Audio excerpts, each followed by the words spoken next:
नमस्कार, ये आकाशवाणी पटना है। अब आप अंशु अवस्थी से प्रादेशिक समाचार सुनिए। पहले मुख्य समाचार। प्रधानमंत्री नरेंद्र मोदी ने कहा, पाकिस्तान आतंकवाद और छद्म युद्ध के सहारे खुद को प्रासंगिक बनाए रखने की कोशिश कर रहा है। प्रधानमंत्री ने अग्निपथ योजना पर गलत सूचना फैलाने के लिए विपक्ष की आलोचना की। केंद्र सरकार ने दरभंगा के शोभन में एम्स के निर्माण को दी मंजूरी। राज्य सरकार से इसके लिए भूमि देने का किया अनुरोध। राजद के एमएलसी सुनील कुमार सिंह विधान परिषद से बर्खास्त। आचार समिति की अनुशंसा पर हुई कार्रवाई। और विधानमंडल के मॉनसून सत्र का आज हुआ समापन। इस सत्र के दौरान पेपर लीक रोकथाम से संबंधित विधेयक समेत अन्य विधेयक पारित किए गए। अब समाचार विस्तार से। देश भर में आज 25वां कारगिल विजय दिवस मनाया गया। इस अवसर पर कृतज्ञ राष्ट्र ने सैनिकों के सर्वोच्च बलिदान को याद किया। आज ही के दिन सेना ने 1999 में युद्ध के बाद करगिल में पाकिस्तानी सेना पर विजय हासिल की थी। प्रधानमंत्री नरेंद्र मोदी ने आज द्रास में करगिल युद्ध के नायकों को श्रद्धांजलि दी। इस मौके पर प्रधानमंत्री ने कहा कि लद्दाख की ये महान भूमि करगिल विजय दिवस की 25वीं वर्षगांठ की साक्षी बन रही है। उन्होंने कहा कि करगिल विजय दिवस हमें ये बताता है कि देश के लिए दिया गया बलिदान अमर है। जम्मू कश्मीर में हाल ही में हुए आतंकवादी हमलों पर पाकिस्तान की आलोचना करते हुए श्री मोदी ने कहा कि पाकिस्तान अतीत में भी अपने सभी नापाक प्रयासों में विफल रहा है, लेकिन वो आतंकवाद और छद्म युद्ध का सहारा लेकर स्वयं को प्रासंगिक बनाए रखने के प्रयास कर रहा है। लेकिन आज जब मैं उस जगह से बोल रहा हूं जहां आतंक के आकाओं को मेरी आवाज सीधे सुनाई पड़ रही है, मैं आतंकवाद के इन सरपरस्तों को कहना चाहता हूं कि उनके नापाक मंसूबे कभी कामयाब नहीं होंगे। आतंकवाद को हमारे जाबाज पूरी ताकत से कुचलेंगे। दुश्मन को मुंह तोड़ जवाब दिया जाएगा। श्री मोदी ने देश के रक्षा क्षेत्र में किए गए सुधारों की सराहना करते हुए कहा कि भारत का रक्षा उत्पादन 1.5 लाख करोड़ रुपए से अधिक हो गया है। प्रधानमंत्री ने अग्निपथ योजना के बारे में भ्रामक सूचनाएं फैलाने के लिए विपक्ष की आलोचना की। उन्होंने कहा कि ये देश में होने वाले महत्वपूर्ण सुधारों में से एक है और इससे भारत का सामर्थ्य बढ़ेगा। अग्निपथ योजना के जरिए देश ने इस महत्वपूर्ण सपने को एड्रेस किया। अग्निपथ का लक्ष्य सेनाओं को युवा बनाना है। दुर्भाग्य से राष्ट्रीय सुरक्षा से जुड़े इतने संवेदनशील विषय को कुछ लोगों ने राजनीति का विषय बना दिया। कुछ लोग सेना के इस रिफॉर्म पर भी अपने व्यक्तिगत स्वार्थ में झूठ की राजनीति कर रहे हैं। ये वही लोग हैं जिन्होंने सेनाओं में हजारों करोड़ के घोटाले करके हमारी सेनाओं को कमजोर किया। श्री मोदी ने कहा कि देश के युवाओं को गुमराह करने वाले ये लोग अतीत में भी सशस्त्र बलों के प्रति कोई सम्मान नहीं रखते थे।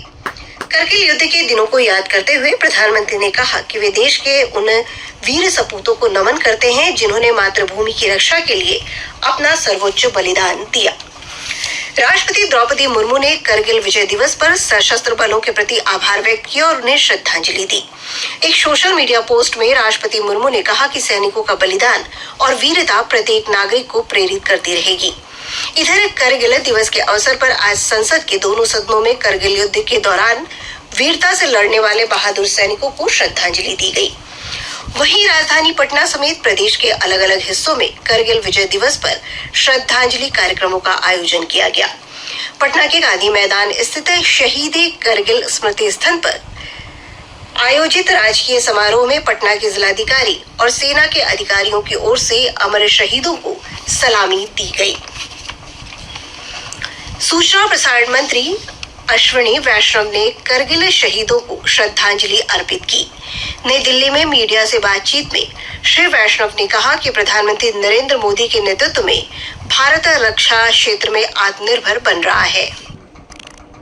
डिफेंस के प्रोडक्शन में पिछले 10 वर्षों में आत्मनिर्भर हुआ है भारत।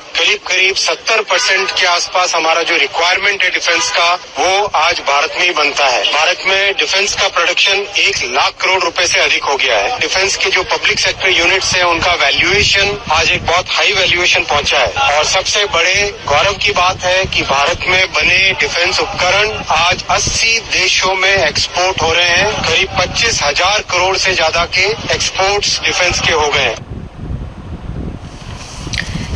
केंद्रीय संचार ब्यूरो की ओर से करगिल विजय दिवस के अवसर पर पटना साइंस कॉलेज में फोटो प्रदर्शनी सह जागरूकता कार्यक्रम का आयोजन किया गया। कार्यक्रम का उद्घाटन पटना विश्वविद्यालय के कुलपति प्रोफेसर अजय कुमार सिंह ने किया। इस अवसर पर पत्र सूचना कार्यालय पटना के निदेशक और अन्य गणमान्य लोग उपस्थित थे। राजद के एमएलसी सुनील कुमार सिंह को विधान परिषद से आज बर्खास्त कर दिया गया। विधान परिषद की आचार समिति की अनुशंसा पर यह कार्रवाई हुई है। समिति के अध्यक्ष रामवचन राय ने सुनील कुमार सिंह की बर्खास्तगी का प्रस्ताव पेश किया, जो ध्वनिमत से पारित हुआ।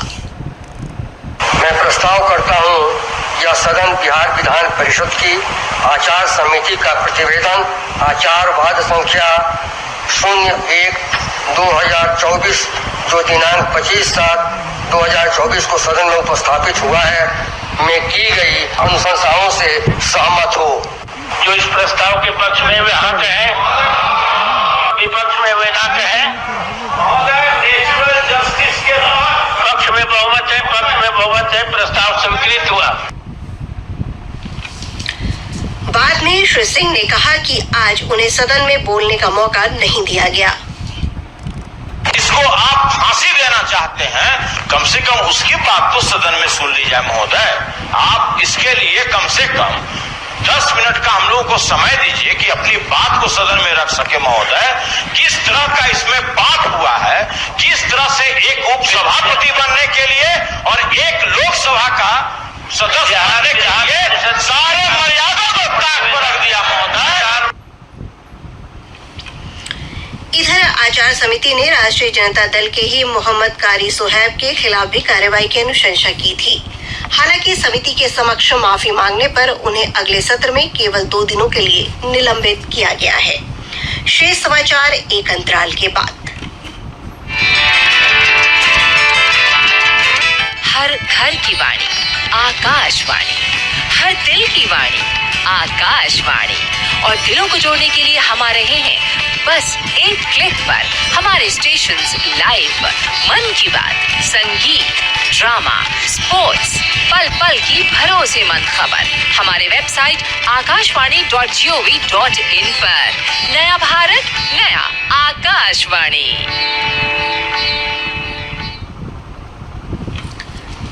प्रादेशिक समाचार आप आकाशवाणी पटना से सुन रहे हैं। ताजा समाचारों के लिए आप हमारे एक्स हैंडल AIR_News_ पर जा सकते हैं। बिहार विधानमंडल का मानसून सत्र आज संपन्न हो गया। 5 दिनों के इस सत्र के दौरान 7 विधेयक पारित किए गए। प्रश्न पत्र लीक रोकने और गड़बड़ियों पर अंकुश लगाने के उद्देश्य से संबंधित विधेयक भी पारित किया गया। अपने समापन भाषण में विधानसभा अध्यक्ष नंदकिशोर यादव ने सत्र के संचालन में सहयोग के लिए सदस्यों के प्रति आभार व्यक्त किया। श्री यादव ने बताया कि सत्र के दौरान कुल 1109 प्रश्न सदस्यों से प्राप्त हुए, उसमें 870 प्रश्न स्वीकृत किए गए। इसके अलावा 106 ध्यानाकर्षण सूचनाओं में से 8 को सदन में वक्तव्य के लिए रखा गया। वहीं परिषद के सभापति अवधेश नारायण सिंह ने सत्र के संचालन में सहयोग के लिए दोनों पक्ष के सदस्यों के प्रति आभार जताया। सभापति ने कहा कि सत्र के दौरान सदस्यों से 440 प्रश्न प्राप्त हुए, इसमें से 412 को स्वीकृत किया गया। उन्होंने कहा कि सदस्यों से प्राप्त 63 ध्यानाकर्षण में से 34 को स्वीकृत किया गया। भाजपा ने डॉक्टर दिलीप जायसवाल को बिहार का नया प्रदेश अध्यक्ष नियुक्त किया है। पार्टी के राष्ट्रीय महासचिव अरुण सिंह ने ये जानकारी दी। डॉक्टर जायसवाल सम्राट चौधरी का स्थान लेंगे, जो राज्य के उप मुख्यमंत्री हैं। विधान पार्षद डॉक्टर दिलीप जायसवाल वर्तमान में राज्य के भूमि सुधार और राजस्व मंत्री हैं। मूल रूप से खगड़िया जिले के रहने वाले डॉक्टर जायसवाल पिछले 2 दशक से सक्रिय राजनीति से जुड़े हैं और तीसरी बार बिहार विधान परिषद के लिए चुने गए हैं। प्रदेश अध्यक्ष नियुक्त किए जाने पर डॉक्टर जायसवाल ने पार्टी नेतृत्व के प्रति आभार जताया है। उन्होंने कहा कि संगठन को मजबूत करना और आगामी विधानसभा चुनाव में एनडीए की मजबूत सरकार बनाना उनकी प्राथमिकता होगी। इधर डॉक्टर दिलीप जायसवाल को पार्टी का प्रदेश अध्यक्ष बनाए जाने पर उप मुख्यमंत्री सम्राट चौधरी और विजय कुमार सिन्हा समेत पार्टी के वरिष्ठ नेताओं और कार्यकर्ताओं ने उन्हें बधाई दी है। भाजपा के वरिष्ठ नेता प्रभात झा का गुरुग्राम के एक निजी अस्पताल में निधन हो गया। वे 67 वर्ष के थे और लंबे समय से बीमार चल रहे थे। प्रभात झा मूल रूप से सीतामढ़ी जिले के कोरियाही गांव के रहने वाले थे। उनके निधन पर पार्टी के वरिष्ठ नेताओं ने गहरा शोक जताया है। इधर प्रधानमंत्री नरेंद्र मोदी ने बीजेपी के वरिष्ठ नेता और पूर्व सांसद प्रभात झा के निधन पर दुख व्यक्त किया है। एक सोशल मीडिया पोस्ट में श्री मोदी ने उनके संगठनात्मक और पत्रकारिता के क्षेत्र में उनके योगदान को याद किया। राज्य सरकार ने आज कहा कि सोन नहर प्रणाली के तहत नहर में सिंचाई के लिए किसानों को पानी उपलब्ध होगा। विधानसभा में एक ध्यानाकर्षण के जवाब में जल संसाधन मंत्री विजय कुमार चौधरी ने आज कहा कि बाणसागर परियोजना और रिहंद परियोजना के जलाशयों से बिहार को पानी मिले, इसके लिए मध्य प्रदेश और उत्तर प्रदेश सरकार से बातचीत हुई है। राज्य सरकार ने 2 पदाधिकारियों को वहीं ड्यूटी लगाई है। वहीं ऊर्जा मंत्री विजेंद्र प्रसाद यादव ने कहा कि सिंचाई व्यवस्था के लिए डेडिकेटेड कृषि फीडर के माध्यम से किसानों को सुबह 5 बजे से शाम 7 बजे तक निर्बाध बिजली आपूर्ति की व्यवस्था की गई है। इससे किसानों को पटवन की सुविधा मिलेगी। पूर्णिया के डाक बंगला चौक पर स्थित एक प्रसिद्ध कंपनी की आभूषण दुकान से हथियारबंद अपराधियों ने दिन दहाड़े लगभग 2 करोड़ रुपए मूल्य के आभूषण लूट लिए। प्रत्यक्षदर्शियों के अनुसार 5 से 6 की संख्या में आए अपराधियों ने आभूषण दुकान के कर्मचारियों और ग्राहकों को हथियार का भय दिखाकर लूट की घटना को अंजाम दिया। पुलिस अपराधियों की गिरफ्तारी के लिए छापेमारी कर रही है। राज्य में दक्षिण पश्चिम मानसून की गतिविधियां कमजोर बनी हुई है। पिछले 24 घंटों के दौरान राज्य के दक्षिण मध्य और दक्षिण पूर्व भागों के कुछ स्थानों पर हल्की बारिश दर्ज की गई है। मौसम विभाग से प्राप्त जानकारी के अनुसार अगले 3 से 4 दिनों के दौरान राज्य के अधिकतम तापमान में 2 से 3 डिग्री की क्रमिक वृद्धि का अनुमान है। विभाग ने 30 जुलाई से मानसून के फिर से सक्रिय होने की संभावना व्यक्त की है। इस दौरान राज्य के उत्तर पश्चिम, उत्तर पूर्व और दक्षिण पश्चिम जिलों के अनेक स्थानों पर वर्षा की संभावना है।